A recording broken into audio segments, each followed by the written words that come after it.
Okay. I don't normally come in from that side. I tricked you, huh? So I listened to this song again tonight. One of my absolute favorite songs. And it just hit me. It just hit me, like, it just really got me good tonight. And I wanted to talk about it. So, we all know that I love Stevie Wonder. We all know that. And we also know that Stevie Wonder has written a lot of love songs. Stevie Wonder loves writing love songs, He's made many good ones, many great love songs. My Cherie Amour, that one's a great one. Very catchy tune. You and I, that's a great one. I love You and I. I'd like to actually slow dance that one at my wedding. I'll be honest. I'll be honest with you. There's Lately. That's a very sad one, but great.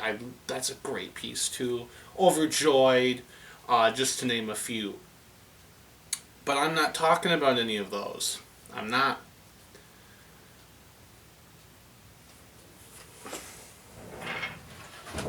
We're talking about one off of this man, off of this boy. Yeah. I love this album so much. I haven't listened to it in full in a while. I think I'm about due for a good listen, which is very exciting, but it's just an immaculate album, right? Yeah, I'll set that there. Uh, as. Two letters. Two letters. And this is somehow one of the finest love songs ever written, ever conceived. Just this immaculate piece. I think the main thing for me is that I'm not a person who really listens to lyrics. They just don't catch my attention that much when it comes to listening to music. I just don't care about lyrics, and I care more about the feel of the song. And yet this song caught me in reverse order. I caught the lyrics way beforehand, and I was like, wow, that's powerful. And I was listening tonight and really getting into the groove of the song in a way that I haven't before, and that's what kind of got me tonight. So that's just crazy. This song is one of those rare occasions where it caught me in a whole different way, and it held me. It's held me for years, which is crazy. Crazy. Let's go ahead. Pull up some lyrics. I've got them right here. Basically, the big idea of the refrain of this song, Stevie keeps saying always. That's the big idea of the whole song, is I'm gonna always love you. So let's contrast this. The refrain is about talking about these impossible events, these things that can never happen. And the reason he's talking about those is he's saying, I'm going to keep loving you until this event happens. And so some examples are like, I'm going to keep loving you until 8 times 8 times 8 is 4.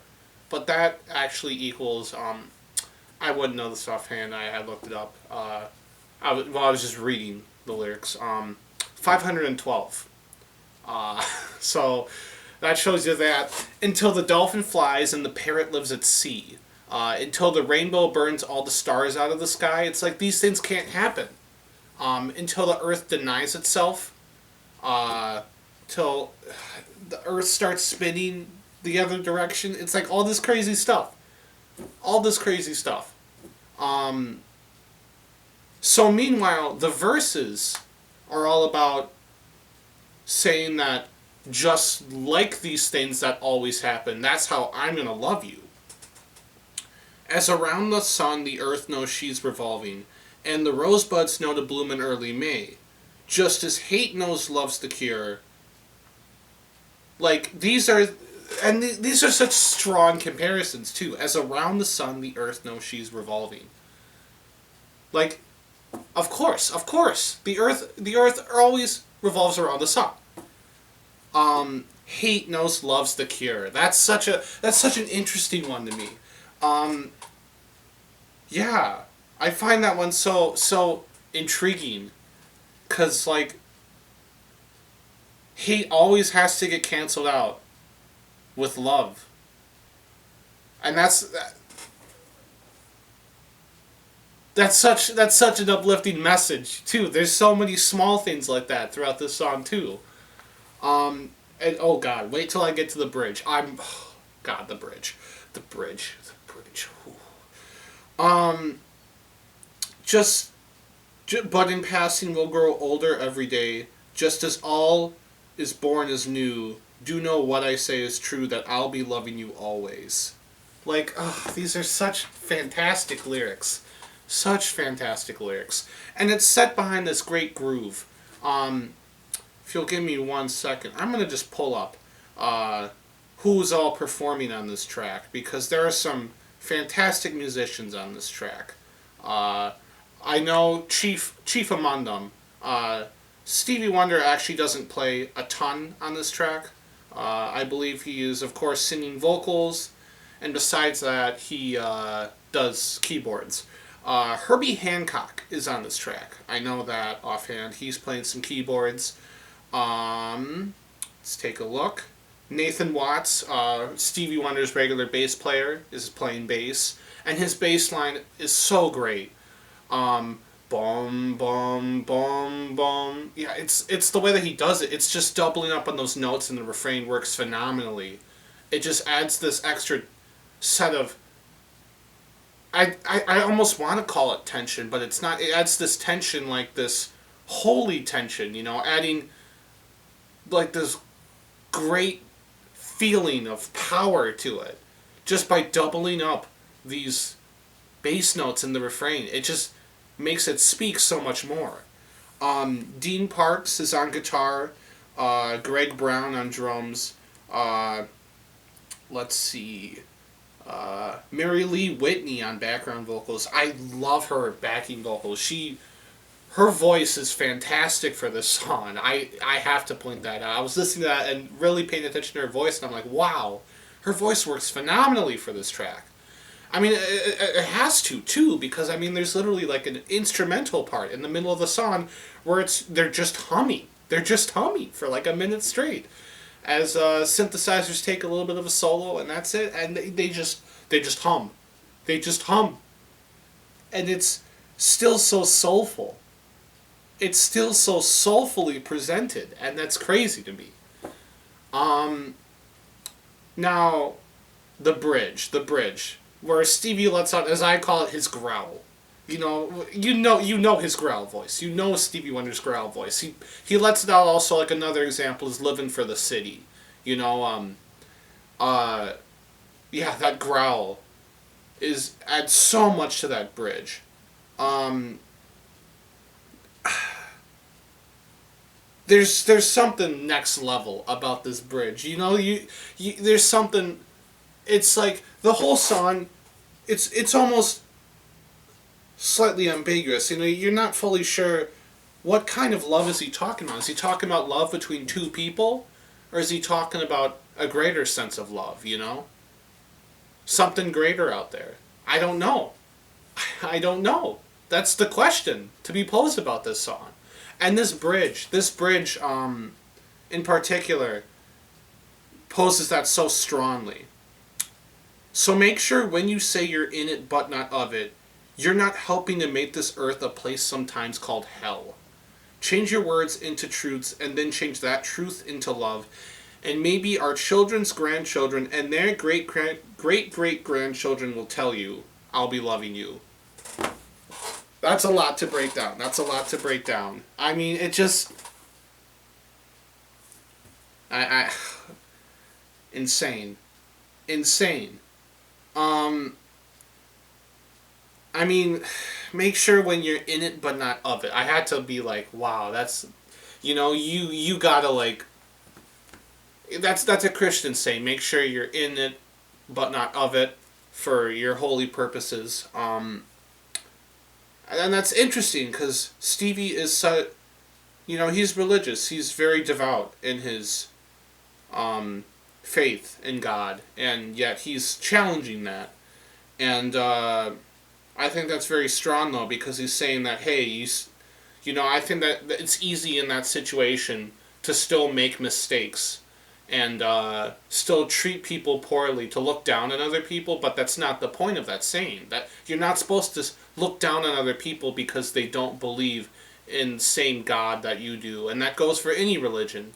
Um, it's you still love everyone. You're supposed to still love everyone, and and then passing it on throughout the generations. Passing it through my children and their children and their children, and this love needs to keep moving. It needs to keep going. It needs to keep being transferred. Love needs to keep going. It can't stop.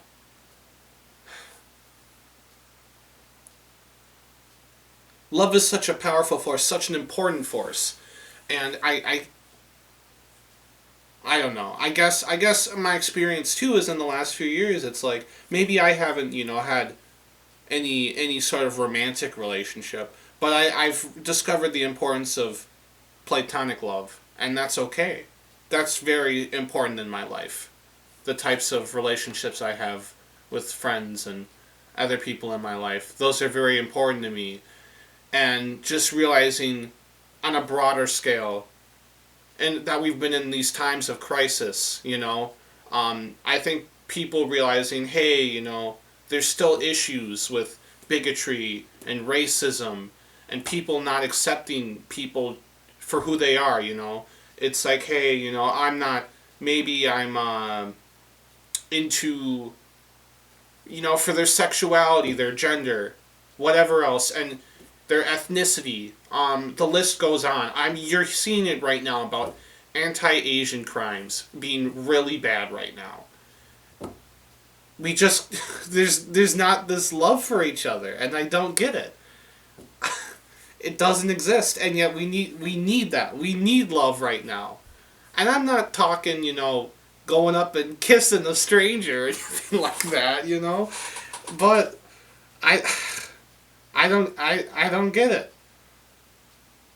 It's just so important that we love each other. And I think that's one of the most important things about believing in a God is that you need to, what was I reading about that? It's simply put, it's just you need to believe in your God and love others. You need to love your God, you need to love other people around you. And those are the two most important things. Love thy neighbor and love thy God. That's it. Those are the two most important things about religion. And yet somehow it's just, I feel like that's been misconstrued in a lot of people's eyes, and I don't know how. You know? This has obviously gotten a little preachy, but I just want to talk as such a simple title, yet it says so much. And let's not forget about that line. I'll be until the day that you are me and I am you. There's that interchangeability too, that we love each other, and that's how it should be.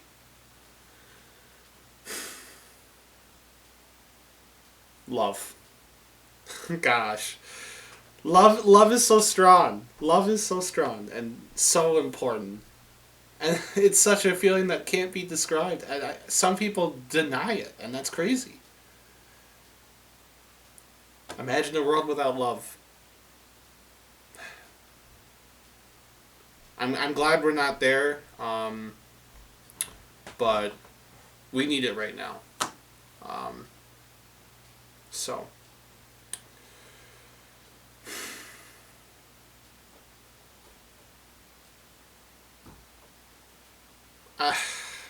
I guess I don't have much else to say. I got a little more preachy than I was expecting.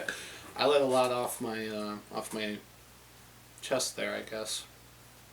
So, thank you for watching. And I should say continuous with the theme of the video. Love you.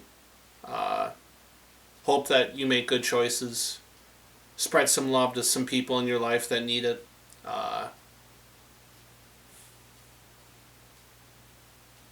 Always. All right. Peace out.